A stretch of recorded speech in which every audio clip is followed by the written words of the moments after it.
Rápidamente nos vamos al libro del profeta Habacuc, por favor.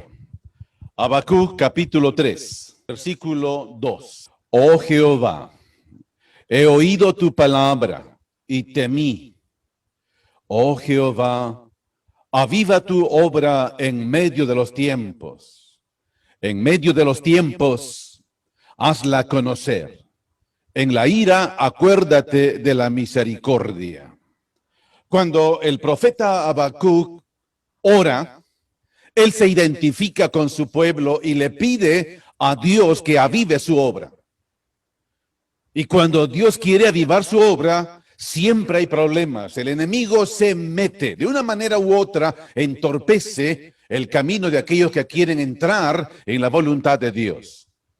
Entonces, cuando el profeta Habacuc le pide a Dios que avive su obra, ojo, no le está pidiendo aviva a la gente, no le está diciendo avívame, como hoy en día muchos dicen, avívame, Señor. No, no, no, no. Aquí el profeta le dice, aviva tu obra. Cuando lo hace, repite, en medio de los tiempos, hazla conocer. ¿Qué es lo que está pidiendo el profeta? ¿Que Dios haga algo nuevo? Dios ha hecho mucho más de lo que debía hacer.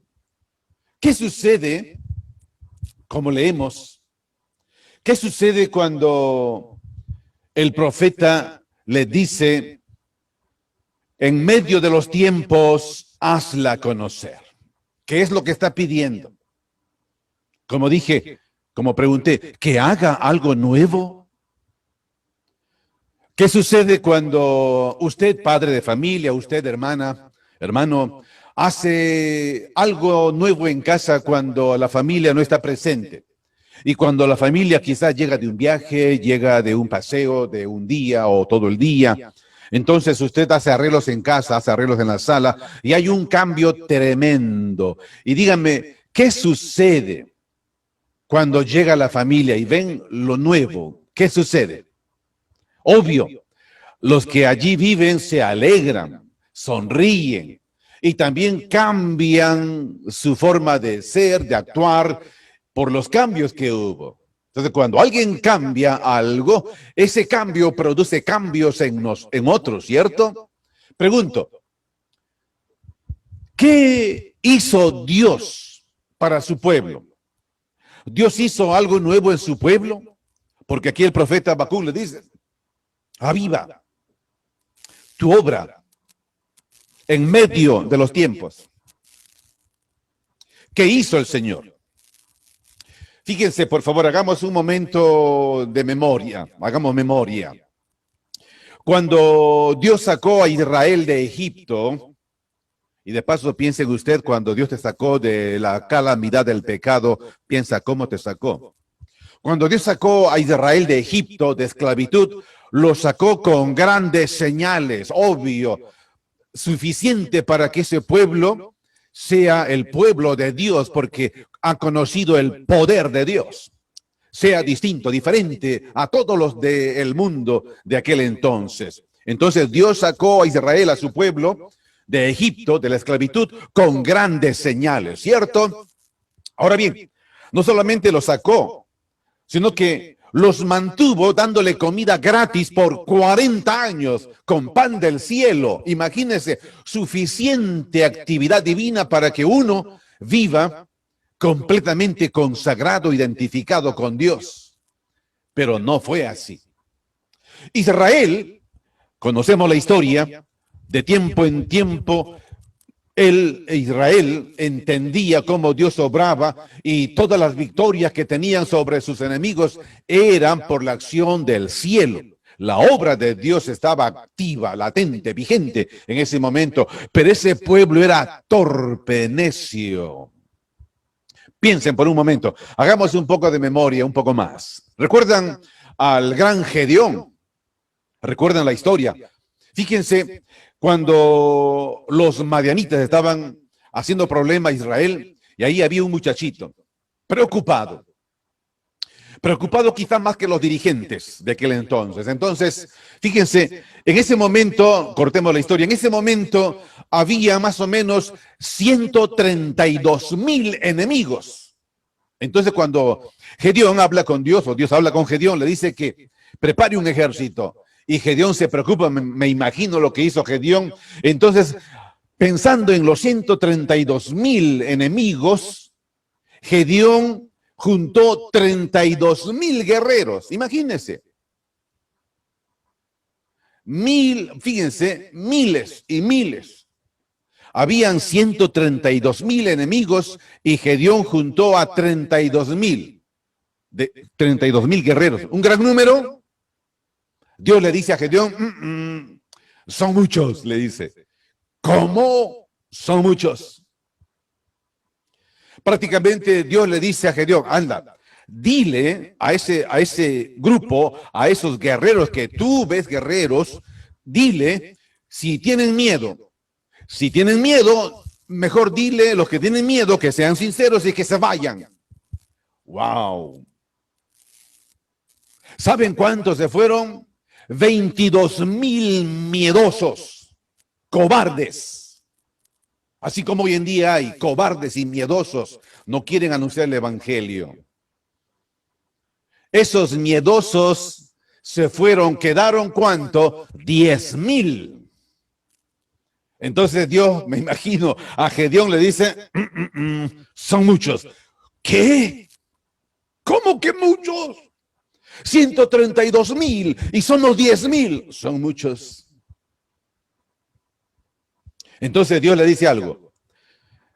Lleva esos 10,000 al arroyo, al río, a la fuente y que tomen agua. Y los que laman el agua como el perro, estando atentos y al tantos, escógelo a ellos. ¿Se imaginan? Ey, es una locura seguir a Dios, para muchos lo es, pero para el creyente no lo es. Entonces, ¿saben cuántos tenían en su mano la espada y con la otra cogieron agua y lamieron, estando al tanto? ¿Saben cuántos?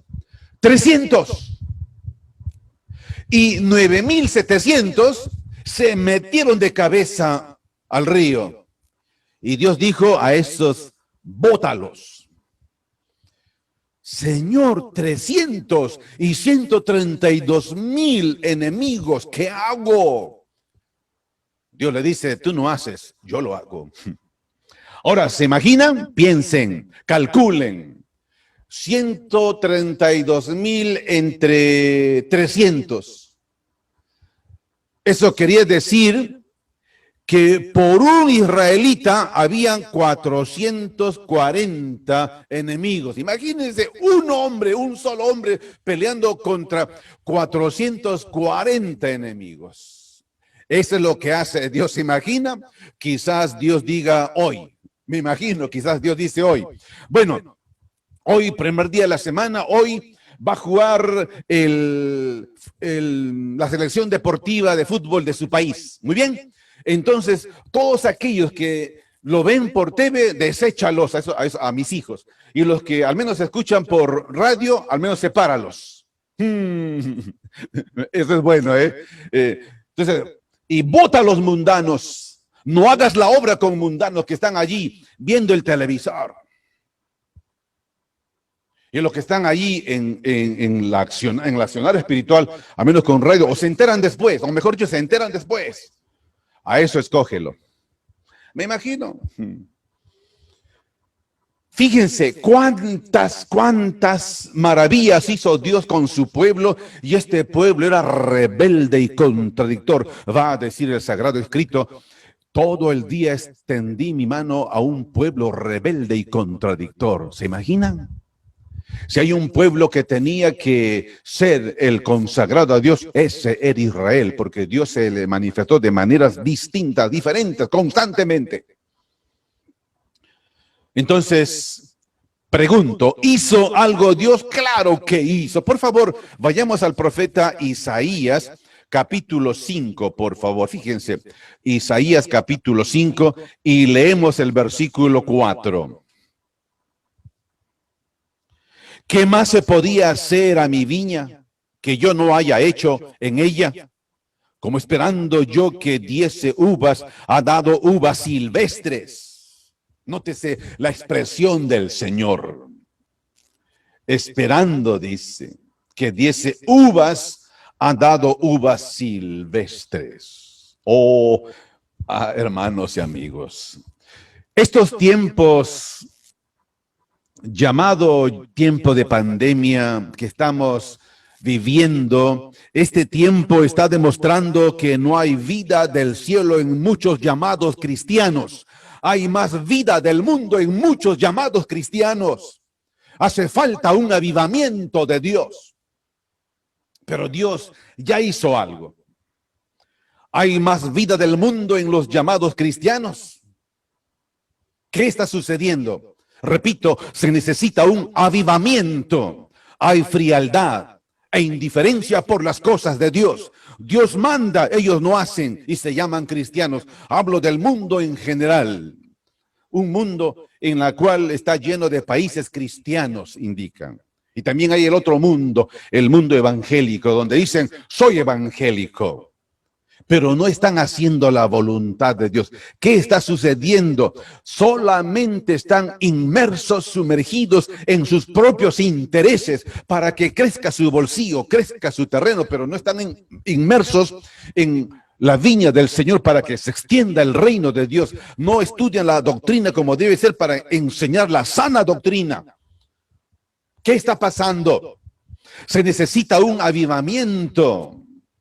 Por ejemplo, ¿qué sucede en los padres si los hijos hacen de las suyas en casa y los hijos son rebeldes, los hijos no obedecen?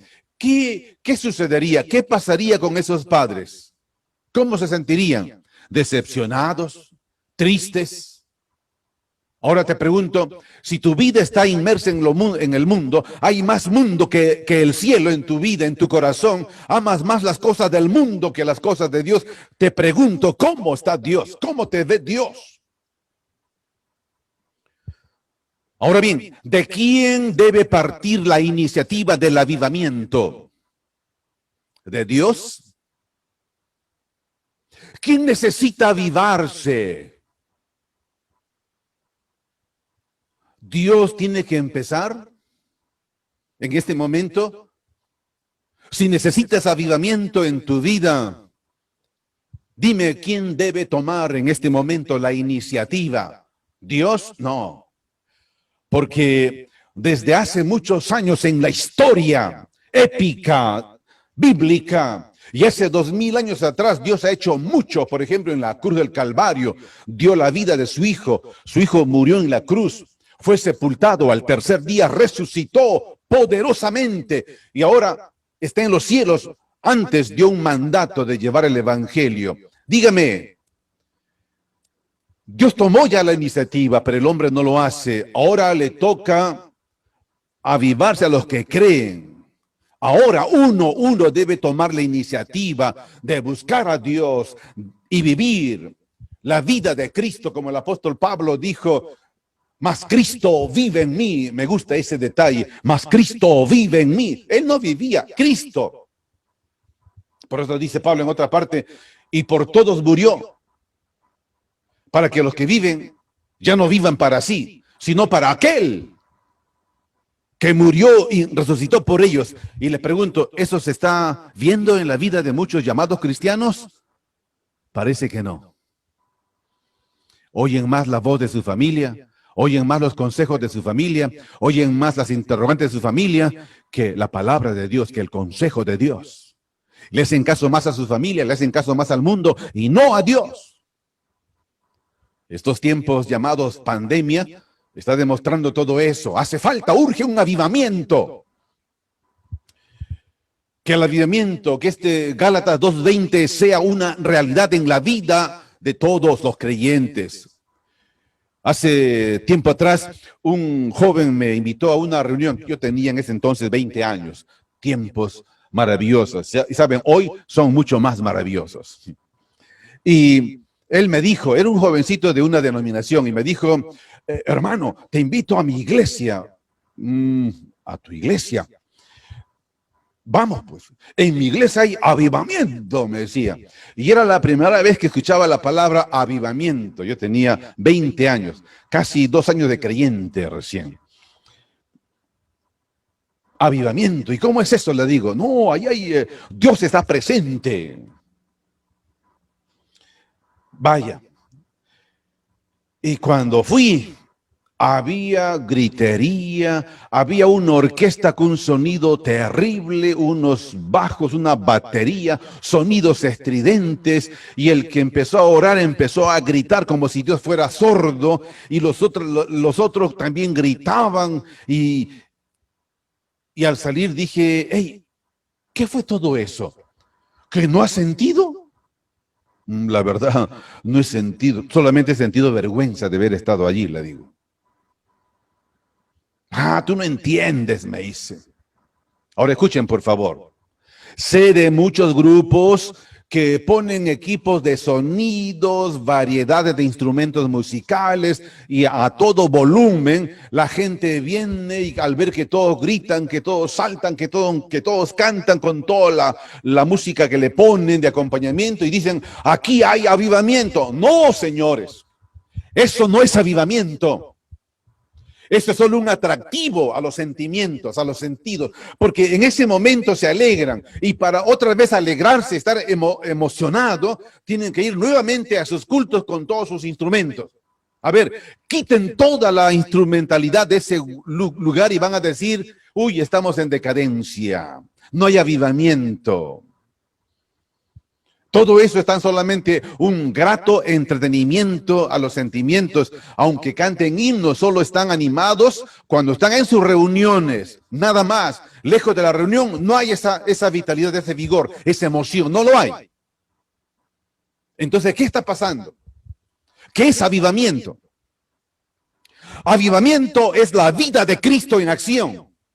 Salir en busca de los perdidos, juntarse para orar, animarse, estar persuadido de obedecer la voluntad de Dios. Se juntan grupos en las casas en oración, se juntan grupos para evangelizar, se juntan con nuevos invitados trayendo. Entonces el hombre, el creyente contagia al mundo el deseo de tener hambre y sed de la palabra de Dios, tan solamente hablar la palabra de Dios sin descuidar sus quehaceres, sus trabajos, están allí íntegramente inmersos buscando a Dios, hablando de Cristo Jesús.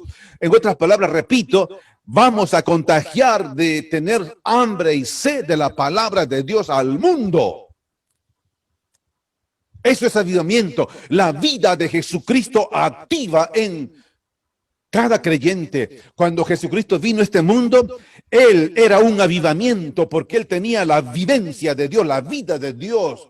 Y cuando los primeros creyentes quedaron en el primer siglo, ellos prácticamente transformaron el mundo y cambiaron la historia porque en ellos estaba Cristo latente, viviente, constante, permanentemente.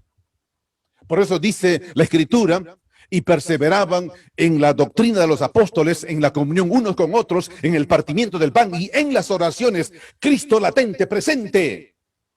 No estaban entusiasmados con su equipo de fútbol de aquel entonces.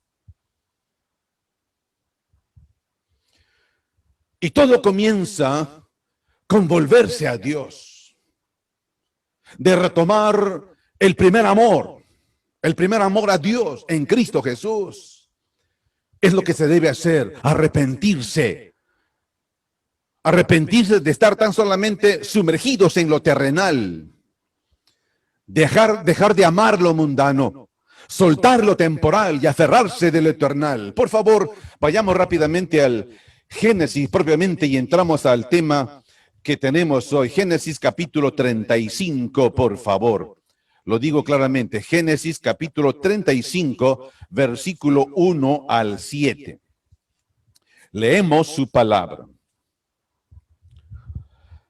Dijo Dios a Jacob, levántate y sube a Betel, y quédate allí, y haz allí un altar, al Dios que te apareció cuando huías de tu hermano Esaú. Entonces Jacob dijo a su familia y a todos los que con él estaban, quitad los dioses ajenos que hay entre vosotros y limpiaos y mudad vuestros vestidos. y levantémonos y subamos a Betel. Y haré allí altar al Dios que me respondió en el día de mi angustia y ha estado conmigo en el camino que he andado. Así dieron a Jacob todos los dioses o ídolos ajenos que había en poder de ellos y los zarcillos que estaban en sus orejas, y Jacob los escondió debajo de una encina que estaba junto a Siquem. Y salieron, y el terror de Dios estuvo sobre las ciudades que había en sus alrededores, y no persiguieron a los hijos de Jacob. Y llegó Jacob a Luz, que está en tierra de Canaán.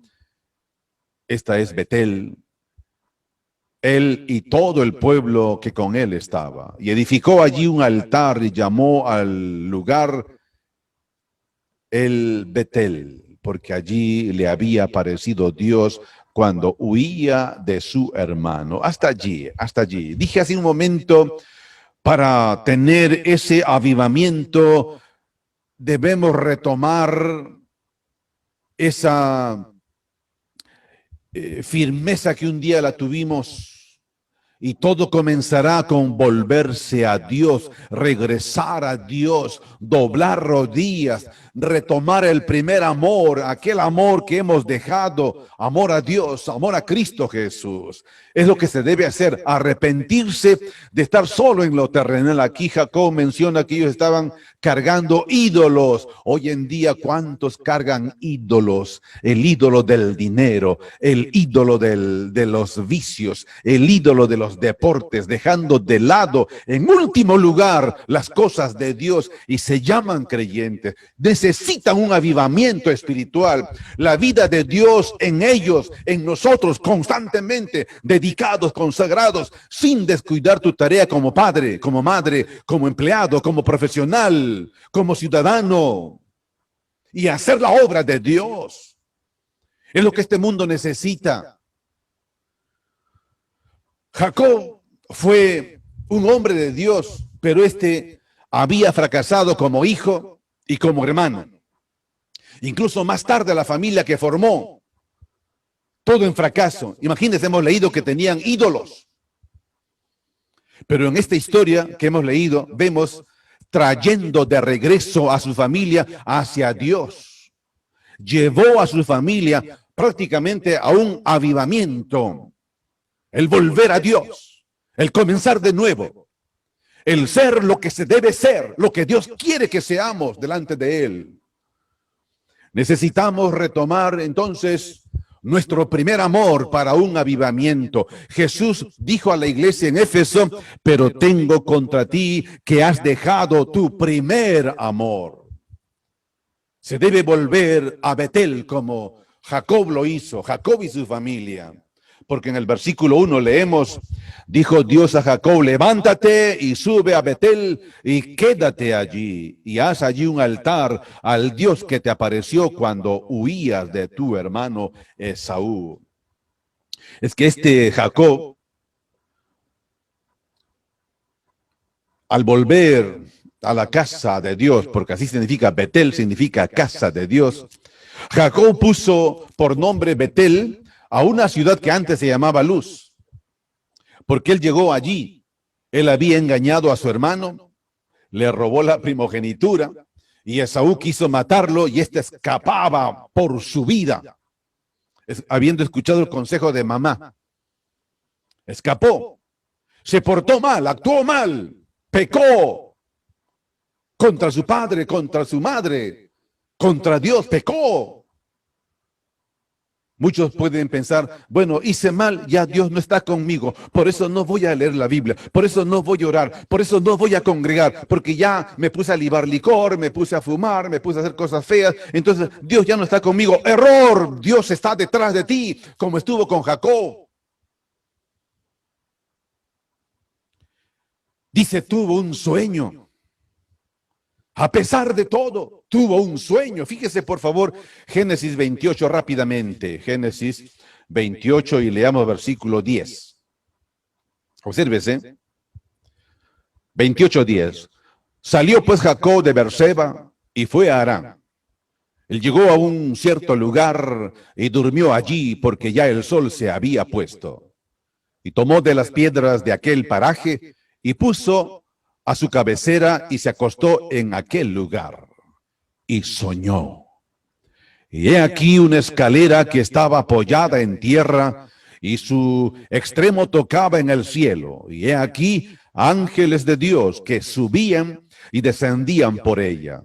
Y he aquí Jehová estaba en lo alto de ella, el cual dijo: Yo soy Jehová, el Dios de Abraham tu padre, y el Dios de Isaac. La tierra en que estás acostado te la daré a ti y a tu descendencia. Será tu descendencia como el polvo de la tierra, y te extenderás al occidente, al oriente, al norte y al sur. Y todas las familias de la tierra serán benditas en ti y en tu simiente. He aquí, yo estoy contigo, y te guardaré por donde quiera que fueres, y volveré a traerte a esta tierra, aun porque no te dejaré hasta que haya hecho lo que te he dicho. Y despertó Jacob de su sueño y dijo: Ciertamente Jehová está en este lugar y yo no lo sabía. Y tuvo miedo y dijo: Cuán terrible es este lugar. No es otra cosa que casa de Dios y puerta del cielo. Y se levantó Jacob de mañana y tomó la piedra que había puesto de cabecera y la alzó por señal y derramó aceite encima de ella. Y llamó el nombre de aquel lugar Betel, aunque Luz era el nombre de la ciudad primero. E hizo Jacob voto diciendo: Si fuere Dios conmigo y me guardare en este viaje en que voy, y me diere pan para comer y vestido para vestir, y si volviere en paz a casa de mi padre, Jehová será mi Dios. Y esta piedra que he puesto por señal será casa de Dios, y de todo lo que me dieres el diezmo apartaré para ti. Hasta allí, expresión judía. Imagínese, Jacob no es el santo que te imaginas. Ahí estaba tirado, con su cabeza en la piedra, asustado, era consciente de su delito. Quizás pensaba: dejé atrás a mi padre que ama a Dios, dejé mi hermano, dejé todo, dejé mi fe y aquí estoy solo, cual hijo pródigo. Él dejó a Dios, pero Dios no lo dejó a él. Y me remito a ti, a cuántos están que han dejado de congregar, de leer la Biblia, de orar, y no hacen nada de eso porque piensan que Dios no está con él. Mentiras del enemigo. Dios está contigo, detrás de ti, velando, cuidándote. El terco, el rebelde eres tú. El necio eres tú. Dios no abandona. Y aquí le dice: te daré todo esto. Yo me imagino a Jacob pensando: Señor, pero me porté mal, te daré eso. Señor, pero yo engañé a mi hermano, te daré eso. Señor, pero yo soy digno de muerte, te daré vida. Ese es Dios. Dios no es el que condena, es el que salva, es el que ama, es el que llora y sufre cuando su criatura llora y sufre. Habían pasado 20 años. Ojo, 20 años y Dios le habla: levántate, le dice. Lo que hemos leído en el 35. Más o menos se calcula unos 20 años. No es que Dios se olvidó de Jacob, de ninguna manera. Dios estaba latente, presente con él, aunque él le había dado la espalda, había obtenido amor con otros ídolos, se fue al mundo y se ve con sus ídolos, y así hoy en día muchos tienen sus ídolos, cargando sus ídolos, e ídolos malazos.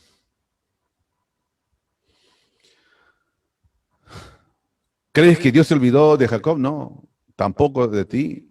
Ojo, no esperes que Dios obre, porque Dios podría obrar de una forma fuerte.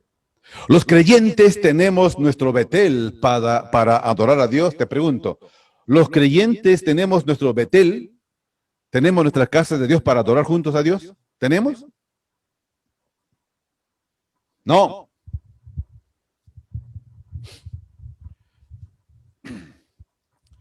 Porque nosotros, la asamblea reunida, los creyentes, somos Betel, somos casa de Dios. Por favor, Hebreos capítulo 3, rápidamente. Hebreos capítulo 3, versículos 5 y 6. Y Moisés a la verdad fue fiel en toda la casa de Dios como siervo para testimonio de lo que se iba a decir. Pero Cristo como hijo sobre su casa, la cual casa somos nosotros, si retenemos firme hasta el fin la confianza y el gloriarnos en la esperanza. Somos casa de Dios, somos templos de Dios. En otra palabra, cuando estamos reunidos, como dijo Jesús en Mateo 18:20, porque donde están 2 o 3 congregados en mi nombre, allí estoy yo en medio de ellos.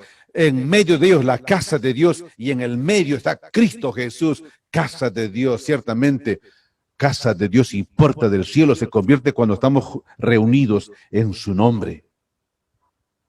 No importa el lugar. Te pregunto, ¿estás enseñando y valorando que somos Betel? ¿Que somos casa de Dios? ¿Que somos templo de Dios? Te pregunto, sí, les pregunto a todos, en la autoridad de Dios, porque tan solamente soy un servidor de Dios. ¿Estás enseñando y valorando que somos Betel, que somos casa de Dios, que somos templos de Dios? ¿Lo valoras con tu vida? ¿Tu familia lo ve? ¿Tu familia lo sabe? Si no, habrá problemas. Si no es así, habrá problemas y de repente estás experimentando los problemas en tu vida y en tu familia. Cuidado. Jacob estuvo así. Fíjense, Jacob estaba en crisis familiar. A su hija, a Dina, la habían violado. Sus hermanos, Simeón y Leví, tomaron venganza, mataron personas. Hubo saqueo, muchos muertos. Todo porque Jacob no tenía en cuenta las cosas de Dios. Cuidado, cuidado. Quizás por eso hay problemas en tu vida. Por eso hay problemas en tu salud. Por eso hay problemas en tu familia. Por eso hay problemas en tus hijos, en tus hijas. Por eso están mal. Porque no ven en ti la iniciativa quizás de retomar a Dios en primer lugar. De repente estás amando el mundo y las cosas del mundo. Si es así, Santiago dice, eres enemigo de Dios. Cuidado. Desecha la idolatría de tu vida, por favor. Fíjese Génesis 35, lo que hemos leído. Y allí en el versículo 2 se observa lo que hace Jacob. Versículo 2. Ya Dios le dijo, levántate y ve a Betel. Vuelve a Dios, prácticamente le dice. Verso 2, entonces Jacob dijo a su familia y a todo lo que con él estaba, quitad los dioses ajenos que hay entre vosotros. En otras palabras, nos diría a nosotros, arrepiéntanse, boten la mundanalidad de sus corazones, suelten lo mundano que están agarrando, desátense de sus corazones las cosas temporales que están amarrándolos. Y fíjense, y limpiaos y mudad vuestros vestidos. Debemos desechar la idolatría de tu vida para que haya avivamiento. El avivamiento empieza en volver a Dios.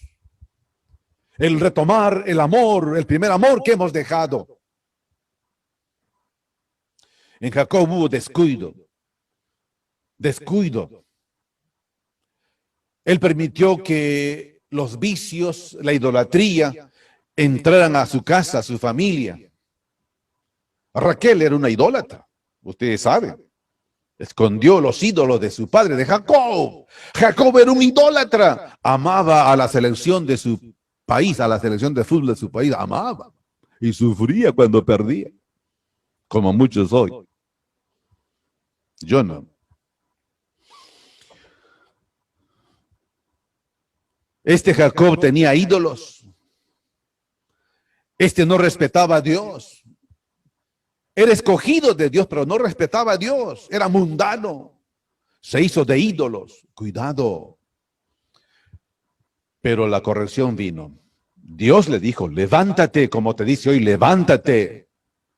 Llevó a la familia a Dios. Por eso, el avivamiento comienza con la cabeza del hogar. Hey, si te llamas creyente y eres mundano, amas más el vicio, amas los pasatiempos antes que a Dios, amas las cosas del mundo, el dinero, la fama, más que a Dios. Cuidado. Tu vida, tu familia se irá desmoronando. El avivamiento empieza por ti, como cabeza del hogar. Ese avivamiento debe empezar por ti. Si no, ¿cuál imán negativo estás atrayendo para tu familia? Desgracias. Cuidado, dice, hemos leído en el versículo 2, la segunda parte, le dice, límpiense, báñense, en otras palabras, y cámbiense de ropa. Esta es una alegoría, obviamente lo tomamos como una alegoría nosotros, porque recuerden, cuando el hijo pródigo volvió arrepentido luego de malgastar su vida, el padre no lo condenó.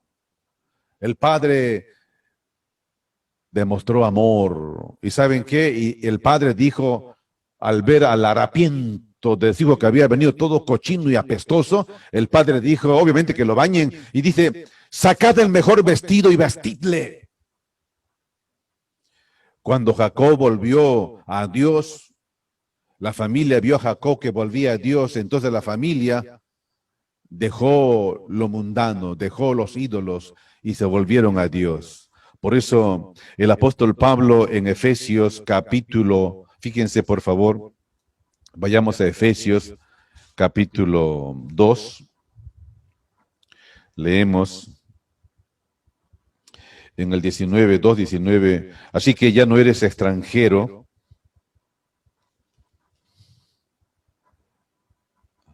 fíjense, 2:19, así que ya no eres extranjero, ni advenedizo, sino conciudadanos de los santos y miembros de la familia de Dios, edificados sobre el fundamento de los apóstoles y profetas, siendo la principal piedra del ángulo Jesucristo mismo.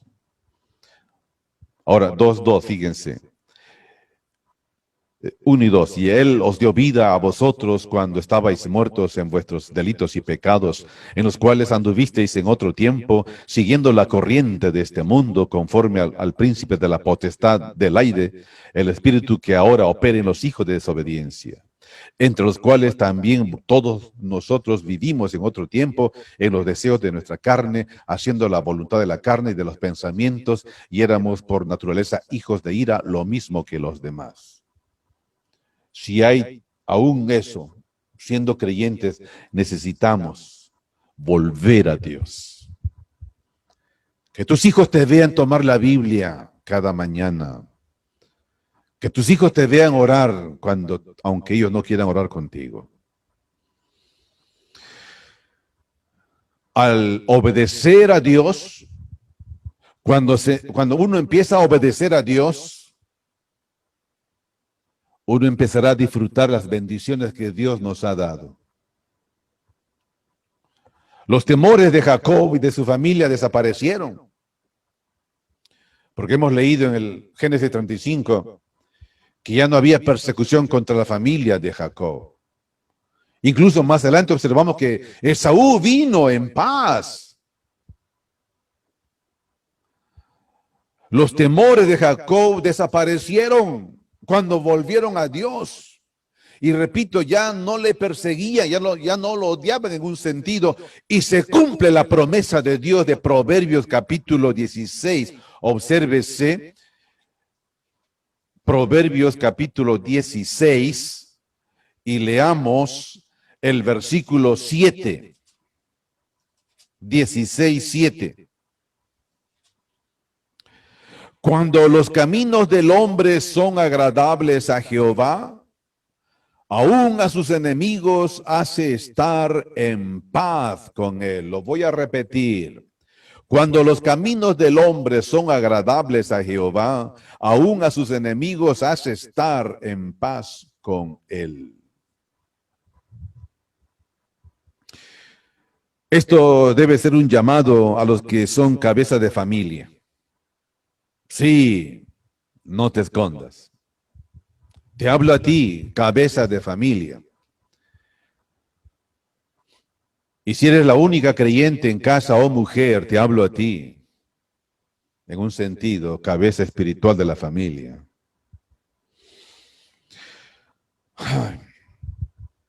Si son muy dados a las cosas del mundo, si tienen más atención a las cosas del mundo, hasta recursos y tiempo para las cosas del mundo y no para Dios, si siendo familias creyentes o llamándose hermanos, son muy dados a las cosas del mundo, aman lo mundano, con esa actitud están llevando a toda su familia al mundo, aunque hoy digan que son creyentes. Conozco a muchos que por haber nacido en un hogar evangélico o porque su madre o padre un día fueron evangélicos, hoy están en el mundo, dicen, yo soy evangélico, no soy católico.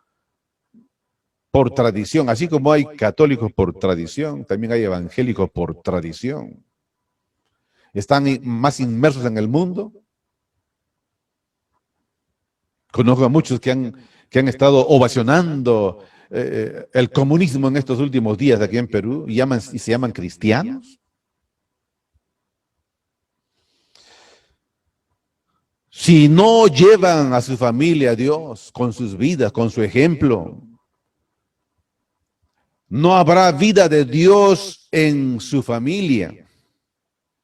No habrá avivamiento. Avivamiento es la vida de Cristo en cada creyente. Avivamiento es la vida de Dios en cada creyente. Es amor a Dios, amor a su palabra, amor por las cosas de Dios. Es la vida de Dios en cada uno, que hace sus deberes temporales correctamente, pero su primer amor por lo eternal, por Cristo y su palabra es primero. Hace falta un avivamiento en estos tiempos de pandemia mundana. Es que digo pandemia mundana porque ese pueblo de Dios está más metido en lo mundano que en las cosas espirituales. Toda la semana en las cosas del mundo. Y el primer día de la semana, por compromiso, toman la Biblia. Por eso en Apocalipsis Jesús dijo, tienes nombre de que vives, pero estás muerto. Cuidado con las apariencias. Hace falta un avivamiento en estos tiempos de pandemia, repito, pandemia mundana en el corazón de muchos llamados cristianos. Es que los que se llaman pueblo de Dios le han dado lugar al ladrón de almas en sus vidas. Le han dado lugar al ladrón de almas en sus corazones. Y cuando digo ladrón de almas me refiero al enemigo de Dios, porque Jesús dijo, el ladrón no viene sino para hurtar, matar y destruir, pero yo he venido para que tengan vida y vida en abundancia. ¿Cierto? No será fácil convocar a la familia. Tú creyente, varón, tú creyente mujer, si empezaste las cosas de Dios en tu familia y te volviste al mundo y vives como mundano y ven que en tu vida no hay nada de Dios, sino del mundo, pide perdón a tu familia. Pide perdón a tu hijo por haber dejado lo más sagrado Dios, que es Dios. Empieza por allí.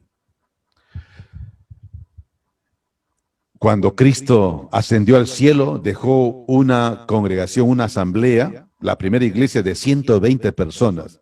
Miles escucharon el evangelio, así como hoy miles y millones escuchan, pero solamente es un pequeño rebaño va al cielo. Cuidado, Jesús dice, ¿por qué me llamas Señor y no haces lo que yo mando?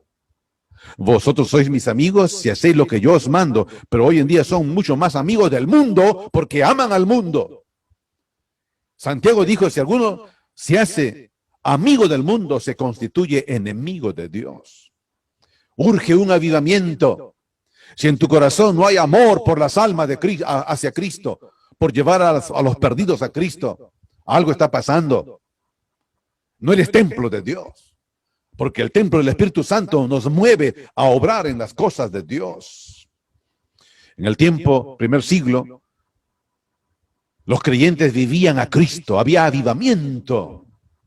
Por eso Roma no pudo contra los creyentes y Roma tuvo que engañar astutamente y meterse como llamándose cristiano para dañar al pueblo.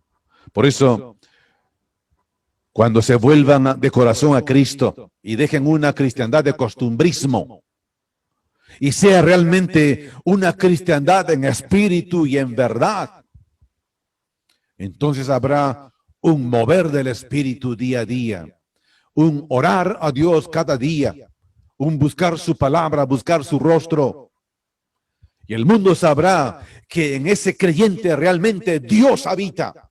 Y el mundo sabrá que en el creyente realmente mora el Espíritu Santo. Y el mundo sabrá que no eres de este mundo.